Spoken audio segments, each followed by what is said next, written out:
আমাদের সবার একমাত্র আপনকে। আসতে বলবেন না, আরেকটু জোরে বলেন আপনকে। খুবাইব রাদিয়াল্লাহু আনহু বলেন, আমার একমাত্র আপন হচ্ছেন আমার আল্লাহ। আল্লাহ রাব্বুল আলামিন হচ্ছেন আমাদের সবার আপন।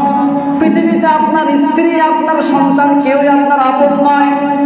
আমার যুবক ভাইয়েরা, আপনার বয়স 25, 30, 40 হয়ে গেছে, আপনার স্ত্রী যুবতী। আজকে আপনি যদি মারা যান, রাস্তায় অ্যাক্সিডেন্টে যদি আপনি মারা যান, আপনার যুবতী স্ত্রী যদি বিধবা হয়ে যায়, যে স্ত্রী একটা রাত আপনি পাশে না থাকলে ঘন ঘন ফোন করে আপনার খবর নেয়, এরকম হয় কি হয় না?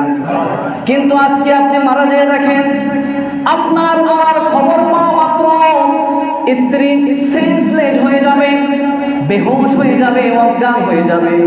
একদিন 2 দিন খাবার খেতে পারবে না, 3 দিন 4 দিনের মাথায় খাবার খাওয়া শুরু হয়ে যাবে, 7 দিনের মাথায় স্বাভাবিক হয়ে যাবে, 14 দিনের মাথায় মুখে একটু হাসি ফুটে উঠবে, 1 মাস 2 মাস যখন চলে যাবে একদম স্বাভাবিক হয়ে যাবে।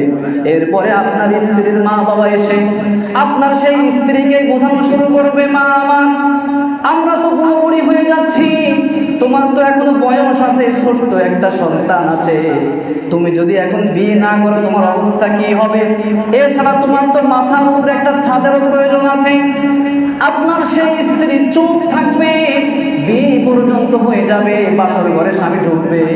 পরের দিন সেই স্ত্রী তার মা বাবার কাছে গিয়ে বলবে, মা আমার, বাবা আমার, তোমরা যে সিদ্ধান্ত নিয়েছো এই সিদ্ধান্তটা কত সুন্দর সিদ্ধান্ত, আমার আগের স্বামীর চাইতে বর্তমানের স্বামী আরো অনেক ভালো।